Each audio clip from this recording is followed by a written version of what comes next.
Thanks for joining us from the Ohio AgNet Voice You Know with the News You Trust studio, sponsored by BASF, where you can count on the trusted performance of Allevo seed treatment to protect your soybean crop. Powered by soy biodiesel, heading up to the Worcester area for a monthly check-in with the folks at Farm Credit Mid-America. And a check-in on the rain gauge, we had 0.2 of an inch early yesterday and more rain overnight, so it continues to help those areas that need it, and maybe in some areas it slows down corn harvest, but we've got time. The National Corn Growers Association is pointing to California as an example of what could be achieved across the country after the state enacted a law extending access to fuels with a 15% ethanol blend, E15, year-round. It is estimated that if consumers would have been able to access E15 in California in 2025, it would have created demand for close to 250 million additional bushels of corn, which would represent 12% of the expected excess corn supply for this year. The sheer buying power of millions of people on the road in California promises to increase demand for corn and ethanol, which is good news for the national corn growers, said Ohio farmer and NCGA president Jed Bauer. Now we want to see Congress act to extend access to year-round E15 into every state in the country. California's new law comes as Congress considers a similar measure, the Nationwide Consumer and Fuel Retailer Choice Act of 2025, which would remove a dated provision of the Clean Air Act that bans the sale of E15 during the summer months. NCGA leaders and other corn grower advocates continue to make the case to Congress that passing the legislation would help the nation's corn growers who are trying to navigate a once-in-a-generation economic crisis while lowering gas prices and helping to secure the nation's energy security. Members of both parties have said repeatedly that they want to help the nation's farmers during this difficult time, said Bauer. Well, we see what's possible with California's law. It's time for Congress to follow suit. Today's weather brought to you by Seed Consultants. Simply better performance online at seedconsultants.com. Here's the forecast. Plenty of lake effect clouds coming off Lake Erie and, well, the Great Lakes in general over Ohio. I'm Chief Meteorologist Ryan Martin. Let's take a look at that Ohio Ag Weather Update. With the lake effect clouds, it's definitely going to be a big story in the northern half to northern third of the state. You get south of US 30, south of I-70. Maybe we don't see as big of a cloud influence here over the next couple of days. But what I can tell you is we are going to be seeing clouds stream in, and in the clouds I won't rule out some spits and sprinkles. Better chances again up north than farther south, but those are what we see the next couple of days. If you don't see a fully cloudy sky, you're still going to see plenty of chilly air parking over the top of us. Our temperatures are not going much of anywhere the next couple of days. Now, once we get into Friday, southwest flow starts to kick back up. We get some more sunshine in here. Temperatures are going to warm up a little bit, and we see the same basic scenario then for Saturday. Watching a little bit of precipitation try and come across the eastern Corn Belt over the weekend, focusing more a little bit farther to our west. Saturday, I think now I'm going to keep completely dry. Sunday, maybe we have to watch for a few spits and sprinkles far south and then northwest early in the day. Behind that, we are dry to start next week, Monday and early Tuesday. We continue to watch a massive storm complex in the Great Plains for next week, trying to move east, but its track is highly volatile. Yesterday, we were seeing it go more north. Today, could go farther south. Who knows what the answer will be tomorrow? We know the storm is there and it's heading our direction, but its track is going to very much dictate how much rain we see. I'm meteorologist Ryan Martin. And thanks, Ryan. Ty Higgins checks in with the latest update from cattlemen's on their reaction to the president's comments. President Trump is facing pushback from cattle producers after suggesting the U.S. should import beef from Argentina to bring down prices for American consumers.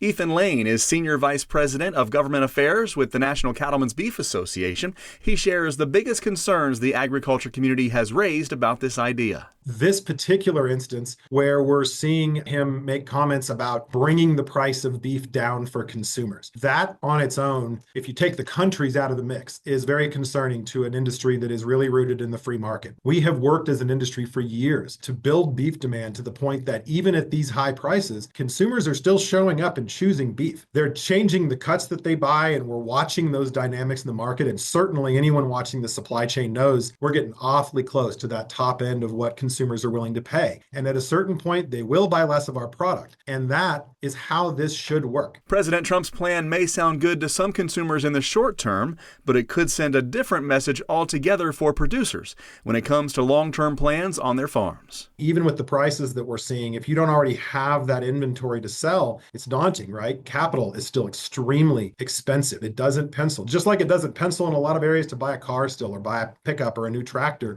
Same thing is true for producers. The cost of fuel is still a problem, cost of inputs across the board. That's a big part of this, is building that layer of confidence for our producers that the market that they need to sell into is going to be there for them in the next couple of years as they sell those animals. Watch my full interview with Ethan Lane from NCBA online now at ohioagnet.com and on our YouTube channel by searching Ohio AgNet.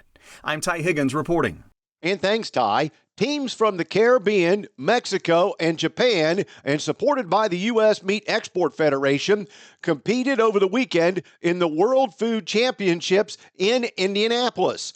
Each team prepared 3 dishes for a tailgate-style barbecue contest featuring U.S. beef and pork. U.S. Meat Export Federation Caribbean representative Liz Wunderlich says the teams highlight the soaring popularity of American-style barbecue around the globe, which is helping grow demand for U.S. beef and pork. It's a sentiment echoed by Micro, a hip-hop artist from Japan who leads the Wagyu Boys barbecue team. He says he learned American-style smoking while growing up in the U.S. and is working with chefs on his team to expand high-quality barbecue in Japan. And oil futures rose on Tuesday morning as market participants counted on the potential for a trade agreement between the United States and China that could ease some of the bearish sentiment affecting energy demand.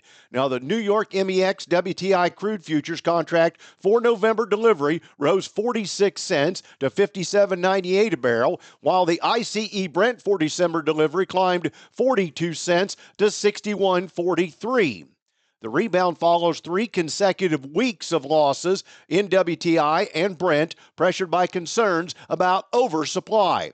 U.S. President Donald Trump is scheduled to meet with the Chinese president in South Korea, likely on the sidelines of the Asia-Pacific Economic Cooperation Summit scheduled to take place from October 31st to November 1st. Trump has expressed optimism about reaching a fantastic deal during his meeting.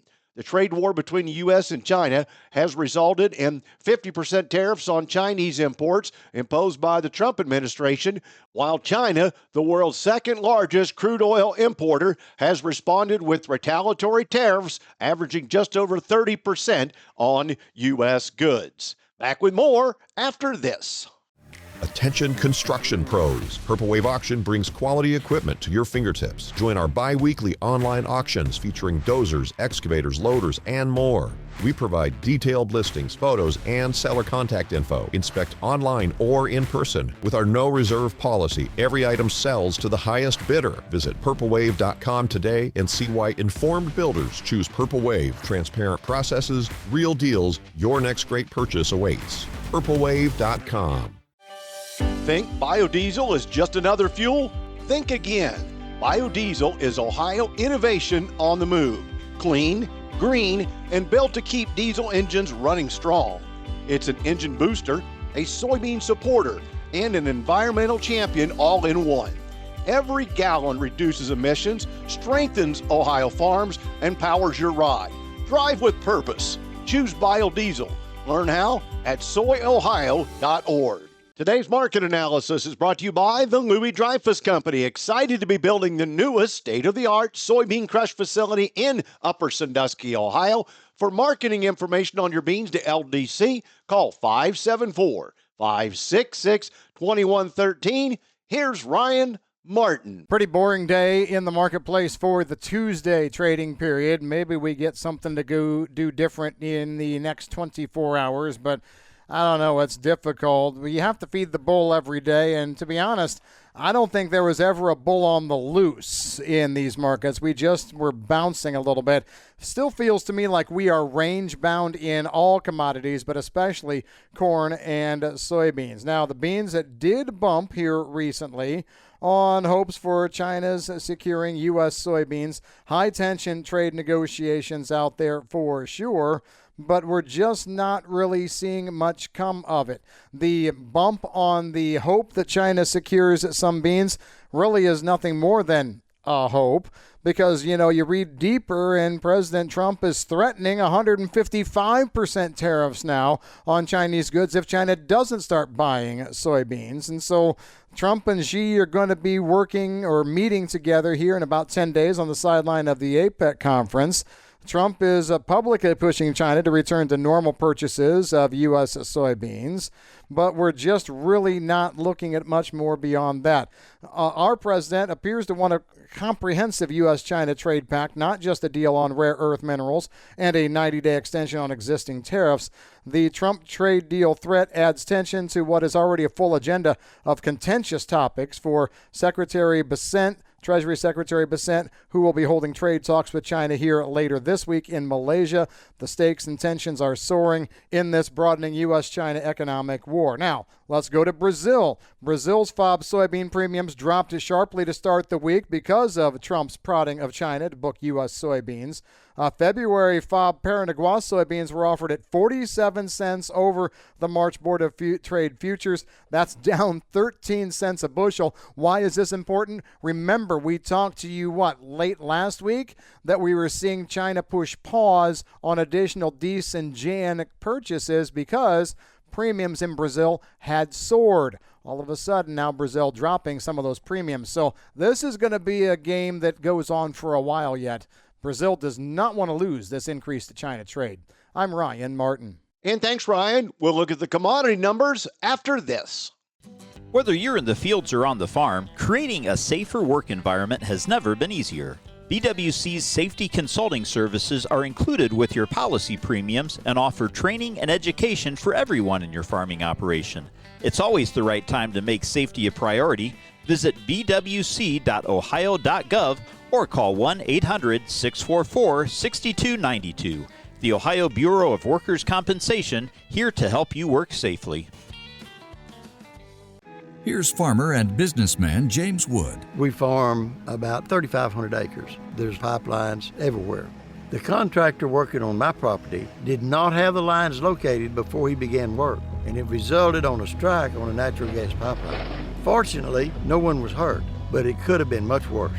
Never assume the location or depth of underground lines. Always call 811 or visit clickbeforeyoudig.com before you start work. A message from the Pipeline Operators for Ag Safety campaign.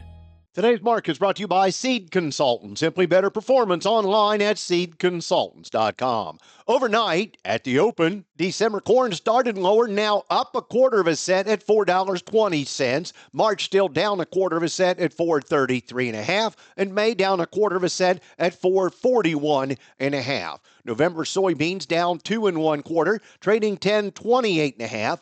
January is $10.46, down 2 1/2. Carry it to March, you're $10.60, down 2 3/4. In wheat, July new crop, 539 1/4, down 1/4 cent. September down 1/2 at 552 1/4. In livestock at yesterday's close, October cattle up $1.82 at $243.67. December up $1.77, bringing it to $245.42. And February $246.27, up $1.75. Now the December lean hogs closed up $1.20, bringing it to $83.27. February up $1.02 at $85.75. And April lean hogs up $1.05 at $90 even. November feeder cattle, $373.47. That's up 80 cents. January at $370.27, up $1.10. And March feeder cattle, $367.67, closing the day yesterday up $1.17. Be sure to visit us at ohioagnet.com, our latest cab cam video, and Joel had a great feature with Donna Turner out driving the combine. You'll want to check that one out as well. Thanks for joining us. Have a great day, everyone. I'm Dale Minio. This is the Ohio AgNet.